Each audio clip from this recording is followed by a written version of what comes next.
Bentornati a Fatti e Parole. Per chi si è sintonizzato su Mantova TV in questo momento, ripresento rapidamente gli ospiti. Gianluigi Zani, presidente di Coldiretti Mantova, Daniele Sfulcini, direttore di Confagricoltura, Alberto Gandolfi, presidente dell'Associazione Mantovana Allevatori, e Luigi Panarelli, presidente della CIA di Mantova. Prima della pubblicità stavo dicendo che uno dei problemi che forse attanaglia di più le piccole imprese è quello dello spargimento dei liquami. Ecco, vorrei capire da voi quante sono le zone vulnerabili in provincia di Mantova, quindi che dimensioni ha questo problema, Sfulcini? Allora, quando è stato rifatto il quadro dei comuni considerati vulnerabili, in provincia di Mantova il 90% del territorio è dichiarato vulnerabile. Quindi significa che ha un limite di possibilità di espandimento di azoto organico fino a un massimo di 170 kg per ettaro. Questo significa che le normali concimazioni che corrispondono alle esigenze delle colture non possono essere fatte solo con prodotti di tipo organico naturale, ma devono essere una parte essere gestite attraverso la liquamazione e l'elettramazione e una parte attraverso invece la concimazione di tipo inorganico, quindi con l'acquisto di concimi industriali di tipo chimico.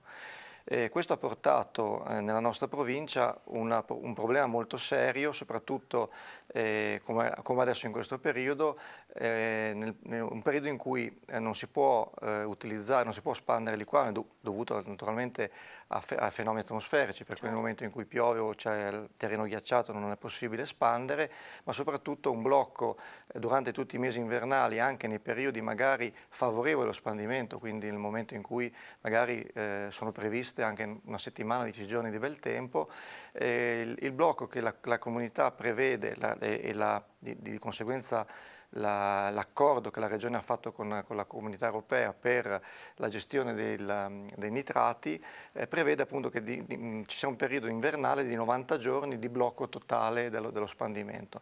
Questo fa sì che non solo le piccole aziende ma tutte le aziende abbiano un problema molto serio durante l'inverno, anche perché alla fine della stagione, alla fine del periodo di chiusura, c'è un periodo in cui si deve andare in campagna tutto in una volta a portare questa sostanza organica, quindi probabilmente il fatto invece di avere durante l'inverno anche qualche apertura di periodo può consentire un'utilizzazione molto più razionale di questo prodotto, che dobbiamo ritornare a considerarlo un prodotto positivo per la sostanza organica nel terreno e non solo vederlo come un qualcosa di negativo e di inquinante in senso lato. Gandolfi, che cosa si può fare? Guardi, diciamo che la Regione sostiene da alcuni anni il servizio di assistenza tecnica degli allevatori, in Lombardia si chiama SATA, ci sono stati fatti diversi progetti sperimentali e sono state fatte appunto delle ricerche riguardo all'utilizzo e anche riguardo alla delocalizzazione di questi liquami, che tutto sommato va considerato come una ricchezza. Secondo me dobbiamo allontanare questa idea del liquame come inquinamento, ma è una ricchezza, perché quello è concime e il concime serve ai campi per produrre cibo, e il cibo è quello che noi tutti, è la luce, è l'energia che noi abbiamo, ecco, perché anche con i sistemi di produzione di bioenergie, con le biomasse, secondo me è positivo che ci sia un apporto di liquame o di separato anche in queste tecnologie, perché quello è, ripeto, deve tornare per quello che era un concetto dei nostri vecchi, che era quello che il letame era una ricchezza. Ma quindi i nostri terreni sono in grado di assorbirlo? Noi non tanto i nostri terreni, ma le colture che facciamo sui nostri terreni sono in grado di assorbirle praticamente l'azoto, stante nella misura in cui era antecedente il discorso della direttiva nitrati. Secondo me dobbiamo in qualche maniera arrivare lì.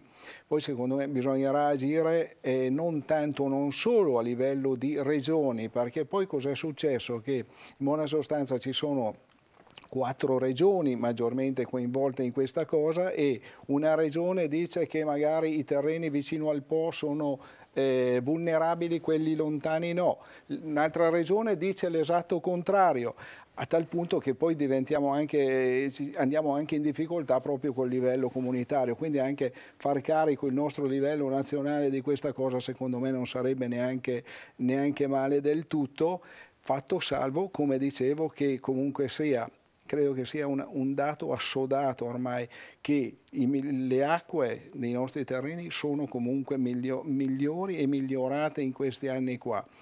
Probabilmente ci sono più difficoltà o più problemi là dove ci sono grandi insediamenti urbani o industriali rispetto a là dove ci sono grandi insediamenti, diciamo, di tipo zootecnico. Quindi mettere in capo all'agricoltura tutte queste cose qua credo che proprio non sia giusto e corretto.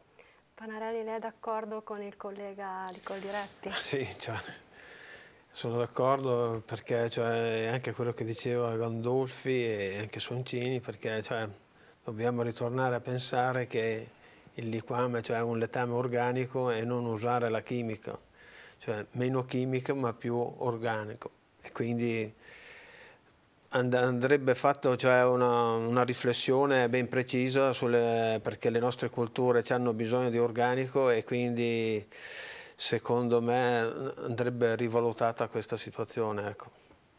Benissimo, adesso parliamo di politica agricola comunitaria, lo facciamo introducendo l'argomento con una breve intervista a De Castro, che ieri era a Mantova, protagonista di un incontro organizzato dal PD ieri sera a Pegognaga e di un appuntamento a Confagricoltura. Sentiamo.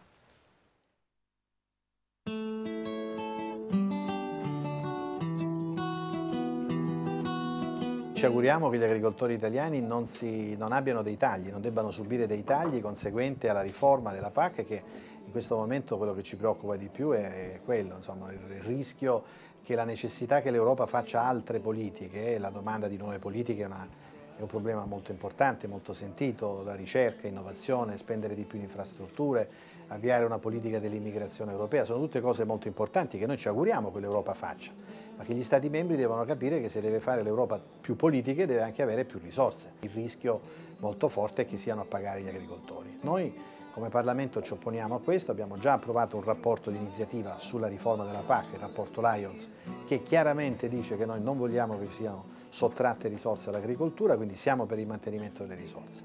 Questo è un primo punto. Naturalmente gli agricoltori italiani si devono preparare, perché a prescindere dall'entità delle risorse, anche ammesso che questa battaglia sulle risorse sarà vinta, o che sarà comunque che le perdite che subiremo non saranno perdite molto gravi, e quello che si devono aspettare è un cambiamento totale delle modalità con cui gli aiuti vengono distribuiti. Quindi cambia sia dal punto di vista territoriale sia dal punto di vista settoriale, e questo certamente avrà un impatto molto forte sull'agricoltura italiana. Quindi secondo De Castro c'è un rischio, che è quello che gli agricoltori italiani perdano in un certo senso contributi, e c'è una certezza che questi contributi comunque saranno distribuiti in modo diverso. Ecco, quali sono i timori degli agricoltori mantovani a questo punto? Cominciamo da lei, Panarelli. I timori sono questi, che noi abbiamo negli anni acquisito dei titoli di valore, di grande valore, perché noi siamo stati forti, grandi produttori, produciamo della grande qualità, e quindi alla fine abbiamo dei titoli con valore. Questi titoli verranno spalmati su tutto il territorio, quindi spalmarli su tutto il territorio vuol dire che noi praticamente avremo un valore molto inferiore, nonostante in una competizione come questa avremo bisogno di più risorse. Quindi andare a spalmare su tutto il territorio mi sembra una cosa un po' sbagliata. Andrebbe certamente, a una minima parte, andrebbe spalmata su tutto il territorio, ma cercare quelle forme per recuperare su aree ben precise, che possono essere i consorzi di tutela o grosse aree omogenee, di integrarli con un altro valore, ecco. Ma certe grosse produzioni non dovrebbero da sole essere in grado di conquistare il mercato, quindi senza il bisogno di contributi comunque esterni?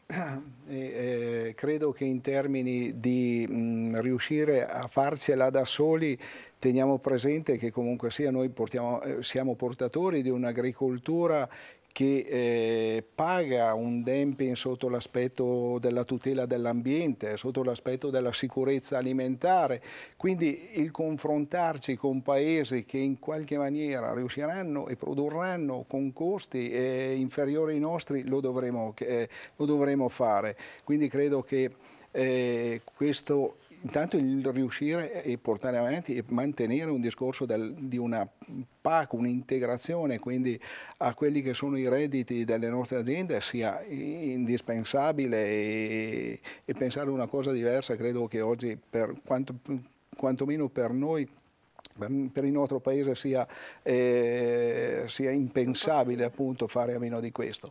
Poi sulle forme in cui poi questa ripartizione qua sarà, credo che oggi magari è anche un po' presto per poter dirlo, certo. vedere come, però ecco, diceva l'onorevole De Castro, insomma, il fatto che comunque ci sia e si manterrà ancora un discorso sul primo pilastro, secondo pilastro, ecco, magari sono cose un po' tecniche, però insomma questo in qualche maniera insomma, dovrebbe un momentino aiutarci o darci una mano. Insomma. Ecco, di cosa hanno paura gli allevatori? Bene. Se avete paura di paura, questa nuova PAC? No, penso che vada invece riaffermato un ruolo, che è quello della zootecnia, come dicevo prima, ed è quello di essere produttori di materie prime importanti.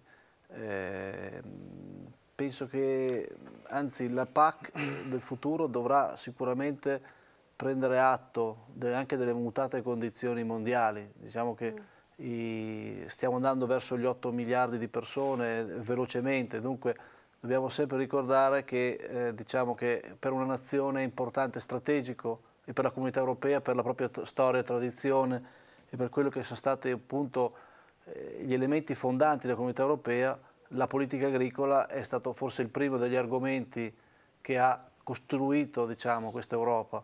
E oggi, diciamo, di fronte alle sfide che ci portano paesi come i BRIC oppure come altri paesi, noi dobbiamo dire che non possiamo sottrarci dal fatto di essere su questi mercati mondiali e con un'agricoltura forte che porta delle peculiarità, e penso che anche il fatto degli aiuti che sono stati dai consumatori siano stati dati, diciamo, negli anni passati e anche in futuro vengono dati anche per questa garanzia e per questa sicurezza alimentare che negli anni abbiamo sempre assicurato.